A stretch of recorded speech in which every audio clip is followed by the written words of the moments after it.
Monsters infiltrated the world, causing it to succumb to despair. People fought until their last breath to safeguard the place they called home. Among those brave souls was the protagonist of this story, Carcillion von Dion, who fought against the menace just as viciously. Many years passed with him battling countless monsters, relentlessly piling up dead bodies with the only blade he had, and not an ounce of fear in his heart. Then finally a day came when he fought Aaron's brother from another mother. That bastard was one tough nut to crack. The battle was brutal, but he eventually took down the piece of shit. In the aftermath of the battle, he too succumbed to death, but fate had other plans. With his soul drifting through this endless void, he met a human boy hailing from some planet known as Earth. The boy's name was Seo Dojin, who was on the brink of death for some unknown reason. Before dying, he wanted to make a simple request to Van Dion, who immediately refused even before listening to what this boy wanted to say. After all, bro just wanted to die peacefully. He was done with all this shit. He lost his country to the monsters, lost his loved ones, and eventually died a dog's death. While this boy, Seo Dojin, didn't really want to live either, he desperately wanted his family to have a good life. Well, it seems like Van Dion is finally ready to listen to this dude's request. The boy lights up like a kid in a candy store and musters up the courage to say he wants his family to live peacefully. And so, our boy gladly takes on the job to protect this boy's family and finds himself on Earth. Now rocking the body of that teenage boy Dojin, our guy is on a mission to infiltrate Namsan Gate, which is ranked C for obvious reasons. Only registered heroes are allowed to enter, so the automated machine keeps blaring at him to scan his ID card, which our guy obviously doesn't have. He simply crashes through the guarded and authorized building to enter the gate, triggering the security alarm blaring about the infiltration. Once inside, he starts walking around trying to find monsters to smash. That's when he stumbles across a party of heroes, folks who have official licenses and permission to be there. They assume our boy is someone who got lost and offer to show him the way out, especially since they're heading for the exit too. Dogen stays silent, giving off a weird vibe. Even these heroes can tell something's off. He's wearing casual clothes. It doesn't look like a hero at all. Sure, porters nowadays dress more casually, but our boy's outfit is way too simple for its own good. And what's up with that bag on his back? For all they know, he's probably just a clueless porter who got abandoned by the party he originally came with.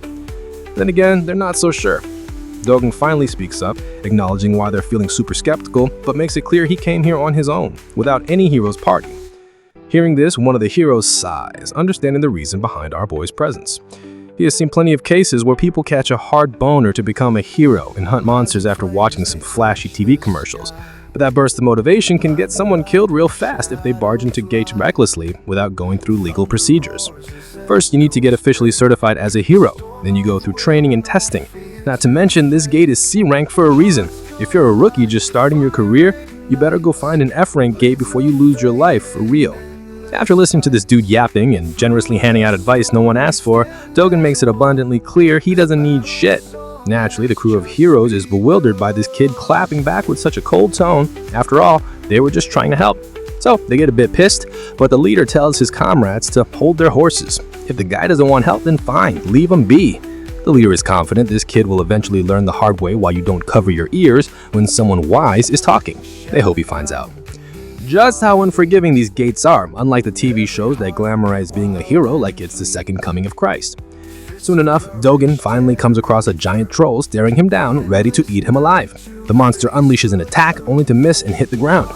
Bro moves so fast, the troll couldn't even process what the hell happened. Then, he balls up his fist and delivers a devastating punch, hard enough to blow the orc's face clean off. It's basically something out of One Punch Man or Omni-Man on a killing spree. Now that the monster's out of the picture, here it comes the juicy part. Time to loot, baby. First, he grabs the sword that bastard was carrying, then he uses that same sword to dig further into the monster's body and extracts a shiny gemstone. It's actually a low-grade magic stone, so insignificant that Dogen never even bothered with them before in his previous life. But since he's broke right now, he's got no choice. Suddenly, more monsters swarm the area, pissed after seeing their buddy decapitated. Dogen turns around and chucks the gemstone so fast it literally blows one of their heads clean off. The other two dumbasses charge in like they've got some death wish they want fulfilled. Well, Dogen's more than happy to grin it. While he's wreaking havoc, we cut back to the crew of heroes trudging through this monster-infested territory. Currently, their minds are still stuck on their encounter with that young man. The orange-haired woman is actually worried about Dogen's well-being, fearing he might end up dead. But the leader of the pack assures her that's highly unlikely. If he is some unauthorized guy who barged into the gate, agents from the control center will find him soon enough. Those agents on missions are always B rank or above, and since this gate is C rank, There's no way in hell he's dying here. As long as the kid steers clear of recklessly rushing at monsters, he's got no chance of losing his life. The baldy guy agrees with his leader's assessment. He's pretty sure the arrogant brat must be trembling in fear, waiting for the agents to save him from doom. Well, this story is pretty much the opposite. It's our guy who's literally making these plus-size sandbags shake in fear. One punch and the prey is down. He's so fast they can't even touch him, let alone crush him under the weight of their blades. He appears right behind one of the dumbasses and delivers a kick so hard it demolishes the guy's head. With all the suckers down, he grabs one of their swords and proceeds to harvest the sweet magic stones all for himself. After a while, he's done stuffing his bag and ready to leave. Though honestly, he is pretty disappointed with today's grind. It's basically dead weight in his bag. All those low-grade gems. Right then, one of the agent guys finally spots him and calls out to his buddies. Before our guy can fully turn, those suited men give him a tough stare down. First, they explain they're from the gate control center and suggest he show his registered hero card. If he's unregistered, he has to come to the control center with them. Our guy isn't sure about that, which makes the Basuda dude tense up even more and get colder, insisting he cooperate and follow the proper procedures. The only response the suits get is annoyance etched all over our guy's face, and all this unnecessary drama killing his mood. Then again, bro ain't got the energy to argue, he just turns to leave. Since words aren't working, the suits threaten handcuffs if he refuses to comply. Physical force may be used if necessary. One of the more impatient ones dares to grab our guy's hand and threatens him with the injuries he'll sustain if he refuses to cooperate. What's worse, all responsibility will be on his shoulders, so it's in everyone's best interest to solve things with words, not violence. Seems like Dogen's done with all the yapping, so he grabs that bastard's hand back and warns him to stop sticking out like a thorn in his path. This chilling warning makes the poor suit guy instantly scared. A chill runs down his spine. The other two bastards pull out their magic-infused batons. They're actually grade 4 magic staffs, powerful enough to subdue an orc, but they don't have enough power to hurt our guy physically. So he aggressively twists that bastard's hand and makes him whine like the whiny bitch he is. Bro then issues a final warning. They better leave now if they don't want to lose the last shred of dignity they have left. Eventually, duty-bound suits are forced to retaliate with violence. They try their best to tag our guy with the magic staffs, but none succeed. Our guy delivers a crushing blow right into the back of one bastard, then hits another in the belly. Next, he focuses on the guy in glasses, the last man standing. The last dude senses what's coming and gets tense. Dojin blurs away, vanishing into thin air, causing the bastard to panic at literally seeing a man disappear. Then, out of nowhere comes a sneaky punch right into the gut, making the bastard stagger backward in pain. Seems like Dojin's tired of all the bullshit and agents chasing him, so he finally starts thinking about registering as a hero after all. The agent insists there is to assure him as long as he avoids shady or illegal stuff, no agents will be out hunting him. Dogen then questions this thing called a rift, which completely throws the agent off. Quick context on how this world operates: there are multiple passages connecting to another world which strange monsters live. These passages are scattered across the world. The gemstones harvested from monster corpses are used as new energy sources, making them highly coveted. Because of this, the government oversees these passages to maintain full control over each one. Every government-controlled and open passage for heroes is called a gate. Passages that aren't controlled or enclosed are known as rifts. Back to our boy, who finds it ridiculously annoying that these suits follow him everywhere, accusing him of trespassing no matter which gate he passes through. The poor agent explains that if an unregistered hero enters a gate without permission, the control center is automatically notified, and agents waiting nearby are dispatched immediately. Since our guy is thinking about entering a rift, the agent makes it clear these aren't as easy to access as any gate. Trespassing into a rift results in a strict punishment, no warnings, no plea deals. Dojan isn't interested in hearing any of that, so he grabs the poor guy by the face and throws him aside like a trash bag.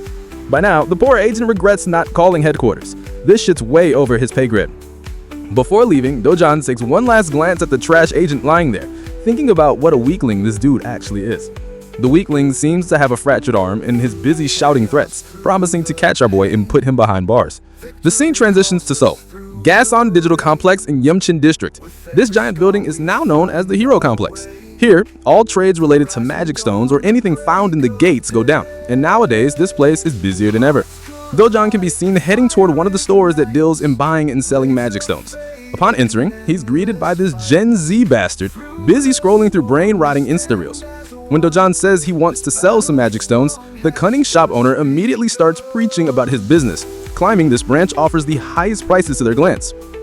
He even goes as far as saying they're the best in the whole country.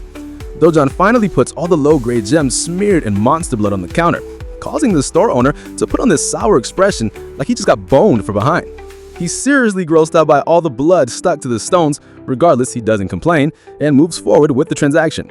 Dojan is asked if he wants some coffee while the stones are being processed. A little while later, he is sipping coffee while the shop owner carefully cleans the blood off the stones. Afterwards, the owner calculates the total amount due. There are 12 low-grade magic stones, 16 medium-grade ones, plus 5 upper and lower-grade stones as well. After deducting a 40% commission, Dojan is set to receive around 5.5 million won. While our boy isn't too comfortable handing over 40% as commission, it just feels unfair because he did all the hunting and wasted his time. So how the hell does this bastard think he's entitled to nearly half the money? The shop owner proudly claims he's being generous, charging only 40%, especially since every competitor in this business charges 45% or more. He's so confident that he even offers Dojan to take his stones back if he doesn't like the price. After all, no one else will offer more, or at least that's what this bastard claims. Our guy ain't falling for that trap and starts stuffing his precious stones back into his bag. Seeing the tricks aren't working, the bastard grabs Dojan's hand before he leaves and demands compensation for the appraisal and the coffee he drank. It's 30,000 won for the appraisal plus an extra 10,000 for the coffee. Not to mention, all the blood he had to wipe off ruined his expensive towel. With everything added up, Dojan supposedly owes the guy around 350,000 won. Dojan isn't giving in to these unreasonable demands, no matter how hard this crazy bastard pushes. Seeing nothing's working, the bastard stoops to street-level tactics and threatens Dojan with the C-class heroes he has as his guards.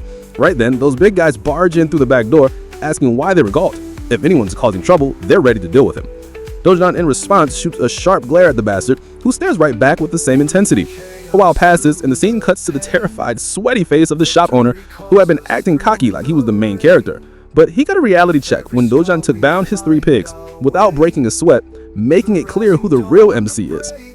My guy then walks up to the counter and smoothly negotiates the commission down to 1%. No questions asked. We all know there's no arguing when someone like Dojan is staring straight into your soul like that. So the deal goes through, and Dojan walks out with a fat stack of cash with a haul he collected with his sweat, or rather, his fists.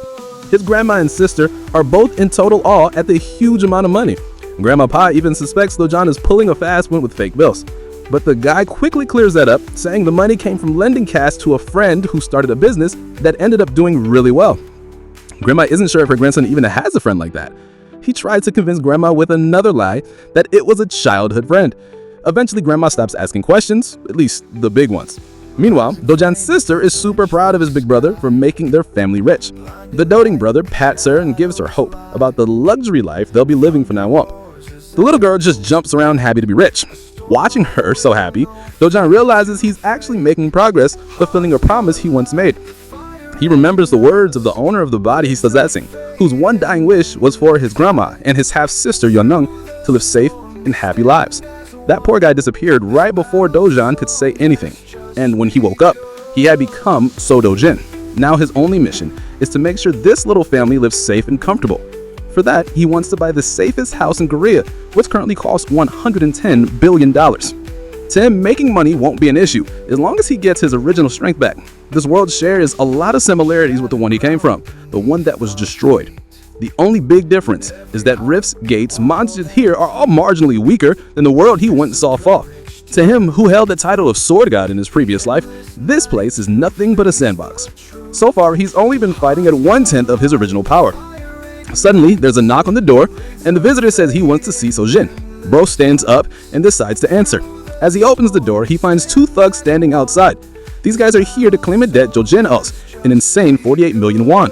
Seeing this, he's sure these are loan sharks, the real Sojin borrowed money from before he left this world for good. Though it was supposed to be just 5 million won originally for his grandma's hospital bills, these guys are charging crazy interest to demand a 10 times the original amount in no time. They know he's been making money through gates lately, so they want him to cough up the cash since it's all documented in the contract. But the only repayment these bastards get is a jaw-busting punch in the big guy's face. That one punch sends the poor thug flying, leaving his partner with his jaw hanging disbelieved.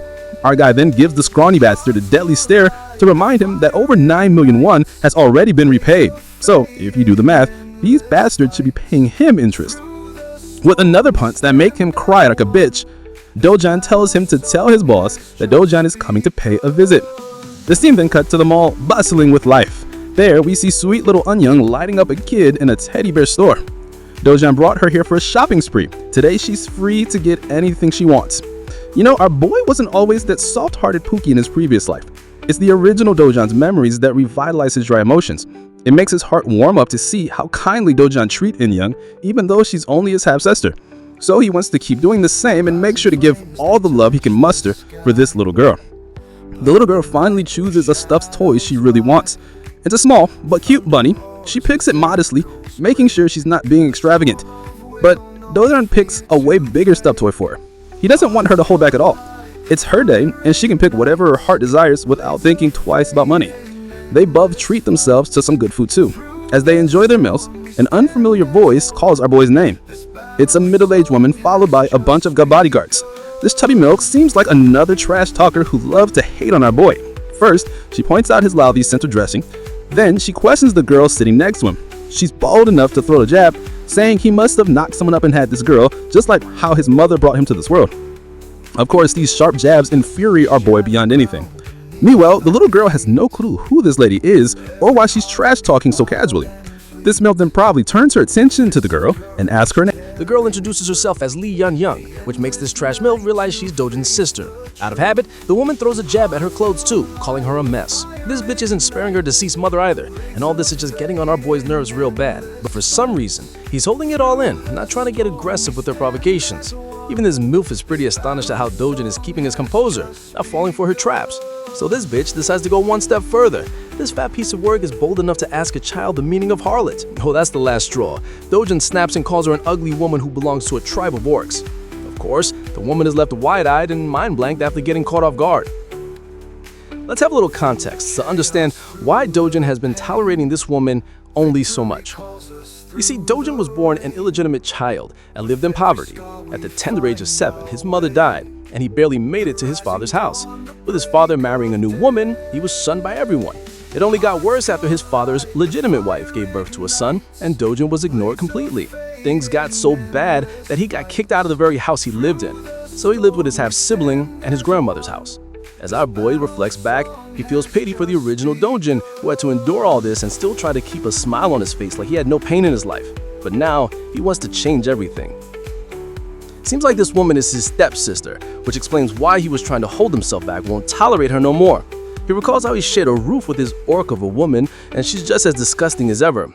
Not only is her personality messed up and her appearance orc-like, she's also dumb as hell. He further crushes her spirit by dropping Bruta bombs on how she's a wreck with the inferiority complex. That's the only reason she projects her insecurities onto others by calling them ugly. She's just a gold digger obsessed with others, and that's the real truth the world should know.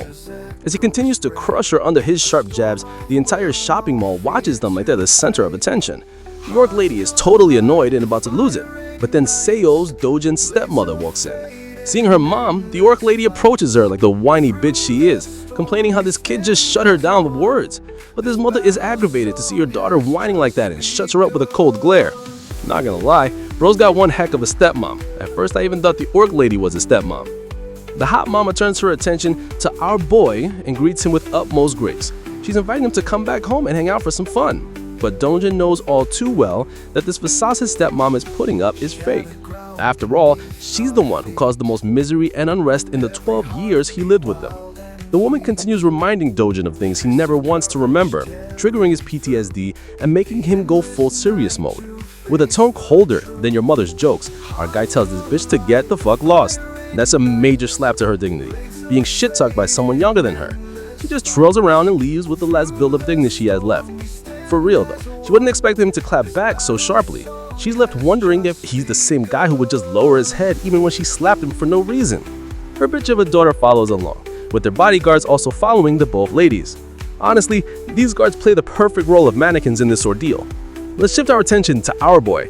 Seems like these two girls totally ruined the time our duel was having. So our boy decided to be on his way too.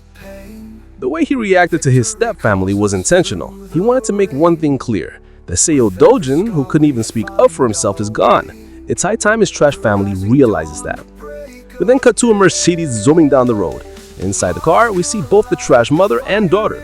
The daughter is pissed at her mom for just walking out quietly instead of putting Dojin in his place. As she vents her frustration and curses our board for the humiliation they suffered, the mom orders her manager to answer why Dojin is still alive. While Baldy has no clue how this dude is alive, it doesn't match the reports. The woman blares at the top of her lungs about the bullshit this man is spouting.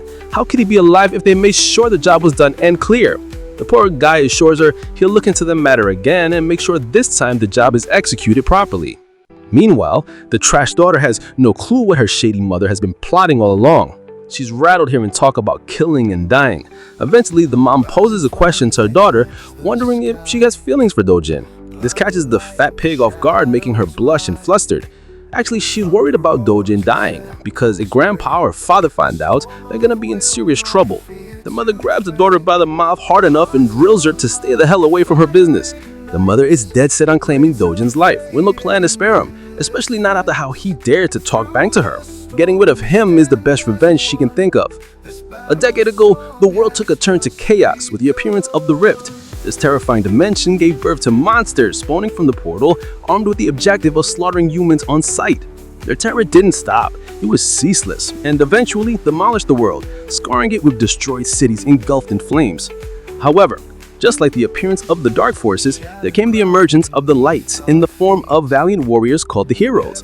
With their emergence, the first discovery of mana stones was made from the dead bodies of the defeated monsters. Back to the present, Dojin's going somewhere, reflecting how mana stones quickly shifted the world's dependence from traditional energy sources. Because of their key role, countries decided to center their attention towards the emerging rifts, basically claiming priority over them so they could extract resources. With the current state of the world in motion, all of its industrialization is completely reliant on the concept of gates and the dependence of heroes. And because of that, the profession that can be classified as a hero reaps high rewards. A consistent high salary can only be achieved via becoming a proper hero. Dojin's arrived at his destination, and it's actually the Yangdangpo HCS Capital establishment. I know that's a mouthful, but you guys will see why he's come here soon. He finds himself entering the building, and upon first glance, the boss and his clowns look like your average run-of-the-mill thugs that want to scare people with their ugly faces. But Dojin is pretty chill about the situation. The boss puts out his cigarette and points out our boy's audacity to not only beat the crap out of his goons, but to show his face at the door. He really shows that Doja really doesn't give a flying fudge about anyone. He cleverly tells the organization's owner that in reality, it's actually Dojin himself who found himself at a real loss. That statement is ridiculous from the point of view of the boss, so he seeks clarification on what he means. Dojin clarifies that actually, he's come to receive his well-deserved compensation. After all, he's endured mental, physical, and materialistic losses all this time because of the existence of these clowns. With his strong and serious words, the boss has noticed one significant change from the boy's personality. Something about the kid has changed. He's no longer the soft-spoken spirit or the gentle person he was. Then there's the added evidence that this same kid destroyed the lackeys he sent to his door. All things considered, the boss's leading suspicion is that Seo Dojin must have experienced a unique kind of awakening throughout his experiences in the gate. Even knowing this, Dude still decides to act arrogant and tells Dojin that his newfound confidence because of his awakening will become his own undoing. The hypocrite calls our boy for being overconfident in his abilities, and to back him his claims, he brings over a bunch of grumpy men to intimidate him. Of course, he can pack all the muscle he needs, but to the experience of the sword god, they're practically insects in comparison. The boss is talking out of his ass and states that even those awakened people end up getting killed a dead weight of low-class heroes in the end. The funniest part, Pro's under the assumption that Seo Dojin is nothing beyond the level of a D-class hero and that his organization can easily stop a someone as weak as that. Meanwhile, Dojin just chilling on a sofa in the background while five guys are staring him down. Without showing any hint of amusement, he orders the boss to sit the hell back down. The boss is astonished to hear him continue to speak in his previous tone, while Dojin emphasizes with a serious face that he's not done talking. Hearing him say something like that, one of the guys decides to get his balls tripped up and challenge Dojin. Amusingly enough, our boy happily takes off his glasses, adding more to his confusion, and then he hammers a Mike Tyson ballistic universal machine gun rocket punch on 9000 in his damn face. The dude is sent flying from the impact, and his friends are at a loss for words. But that's not all, because the beating is shit among the group as Dojin knocks down another one. Keep in mind that while he's beating their asses, he's calmly making his points too, sharing his knowledge of the boss's secret shady business underneath the cover of a money-lending business. Dojin aims to punch down an orange-haired punk and proves his knowledge of the counterfeit identification business he pulls. Having landed his punch, he tells the boss that he's in search of a hero identity to officially register as one and make money. Ducking the strike of the final guy, Dojin returns the blow with triple the love, and that's how he made the entire group sleep with his special sleeping routine. Works 100% of the time. Dojin continues his demands, stating that he's in need of a foolproof identification that doesn't cause any trouble for him in the future. The boss is left starstruck by what happened in the span of a few seconds. Our boy reminds him that he's only got one day to forge the identity for him. Some of the men didn't intervene in the fight, by the way, which is a compliment to the NPCs because they're the types who challenge God while being a level 1 rookie in most stories.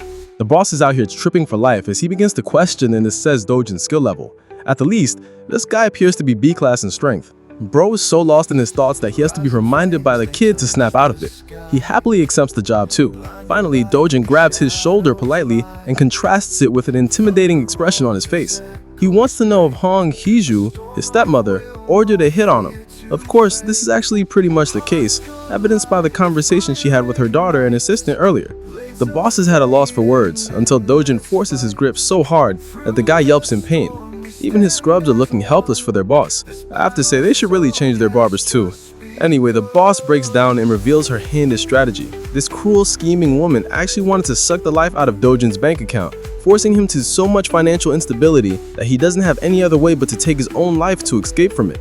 Now that is a definition of an evil fucking plan, especially towards your son, even if cast away. Those were her orders. Dojin hears this, and after enough of his begging and crying, he lets the man free, questioning if that's also one of the reasons they locked him inside the gate. The boss turns into an innocent little guy who had nothing to do with that incident, even going as far as to reveal that he wouldn't get paid for the execution if he died inside the gate. That's probably one plausible reason why he couldn't have done something like that, and it already has Dojin thinking. He utters the words Kang Cho-woo, which is actually the name of the guy who brought him to the gate in the first place. Effectively, Dojin wants to know every last piece of information of the guy until tomorrow. With his two demands stated, he leaves politely, completely changing the atmosphere of the room from which he first entered. After that conversation, Dojin is left with a deep contemplative state again. The real CO Dojin only had one desire. He wanted to protect his little sister and his beloved grandmother no matter what. On top of everything that happened, it just adds another layer of misery and shows the kind of life the poor kid had to endure while being helpless. But not to worry, because the sword god is ready to do what he must in order to set the record straight. The following day, guess what? Our boy's officially registered. And he's also got a B rank rating, which is convenient, unlike all the other stories where the main character just has to be at the lowest possible rank for style points. Tapping the card on the machine, he proves the card's legitimacy because it recognizes his identity into the system. However, it warns him that the rank is still lower than the dangerous quest he's about to take. This is actually pretty annoying to our boy, who thinks that maybe he should have peeved the bastard to assign him a higher rank, so that he couldn't run into these problems. Despite the system's repetitive warnings not to enter the gate far above his level, Dojin doesn't give a damn and goes anyway. Let's talk about the specifics of the Night Island Gate. It's actually just a B rank gate, but the logic doesn't mean the B rank hunter can survive it. Heroes are always recommended a class higher than the gate rank for mission safety. Anyway, the scale of the dungeon is considered rank D, which means it's spread out and will be difficult for solo hunting. The good thing, however, is that it's in the form of tunnels, which means to some capacity, solo hunting won't be that hard for him this time. Because of the gate's scale, it is highly recommended that an A-rank hero take on the task, but the words risk and danger don't exist in our boy's dictionary. If anything, the worst that could happen is that he'll have to face off against an entire fleet of monsters in a narrow tunnel with a little to no room. Doja smiles at his first opponent, which is a giant serpent with a chaotic purple aura. For most heroes, this would be a sign of terror, but for him, this is a sign of good luck as he prepares his gauntlets to get the battle started. Oh, and by the way, the serpent has a bunch of his friends too, and their tongues remind me of the Alien movie. Anyway, they do their best to attack, but it's pointless because our boy is such a killing machine that he snatches and collects the mana stones like the monsters never even existed. The Black Killing Viper is a class of monster that is known for its hyperactive paralyzation poison that can knock anyone down, even with the slightest contact. With that in consideration, Dojin charges to propel himself at bullet speed and launches full swing. In a short span of time, he's about to slice and dice the creature all over its body, splashing blood until he severs the monster in half. With the creature defeated, Dojin notices his equipment. The gloves he purchased are ensuring the poison doesn't get in contact with him, and for the price of 300,000 won, they are holding their ground. Returning to the hunting session, Dojin turns his attention to 4 more of these ugly, limbless lizards and begins blasting right through their heads with his powerful speed. More and more blood splashes out until the vipers are sent to the afterlife. Dojin stands there busy searching for a bunch of magic stones by clawing from the monster's flesh. To his disappointment, there isn't any magic stone around, but this is according to the rules of the previous or the original world, and in that, these monsters only have a drop rate of 3% for mana stones. This means that he's got to hunt down at least 100 of them for good loot. Walking his way along, he discovers Mr. Bonehead. You might be thinking it's the boss, but Dojin's got a different opinion, and as he asks the oversized serpent if he's the boss monster, because definitely the snake will answer like a good friend. Anyway, Dojin thinks it's a good thing this big guy appeared, because he won't have to worry about getting lost anymore. Spiraling to an immediate strike, he plans to end the battle quickly to return home. But then, an unexpected thing happens. Despite successfully landing a brute strike, his punch doesn't have any effect on the creature. Bro just gave him a tattoo on the head. While he's in the air and unable to dodge, the creature bashes him into the wall with its tail. Dojin sits there, having crash landed. It probably gave him a reality check about the boss monster's strength, I think. The creature whips out his poisonous fangs and hisses at him like the average girlfriend when she's hungry. The creature attempts to bite him down, but luckily he evades the attempt. Using the momentum of his evasive maneuver, he bolts right back into motion with a powerful punch that connects with the creature's body and leaves more cracks against its hard shell. From this second attack, one thing has been made clear to him. The boss monster has an unusually tough exterior, making it a greater challenge than the rest of the vipers he disposed of. The shell is so powerful at his current level that he can't penetrate with one strike alone. This reverses the situation on him, making him question if he should aim for a different battle strategy. At his original strength, the sword guy would mop the ever-living floor with his beast, but then suddenly he notices something. It's the sword of the warrior who lost his life fighting the boss monster.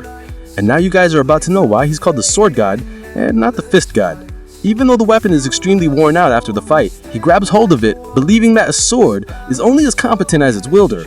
With that knowledge in mind and the blade armed in his hand, he walks towards the monster snake with the creature propels himself forth to strike him down again, bursting with incredible speeds. Doja responds by going high up into the air, proudly declaring that the creature should be honored, that he's going all out to kill the beast with a sword.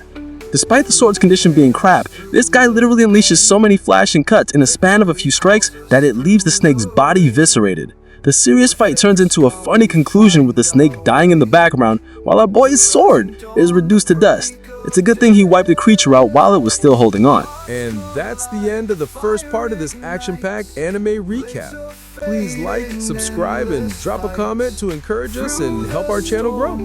Thanks and bye for now. See you on the next one. Song has just begun.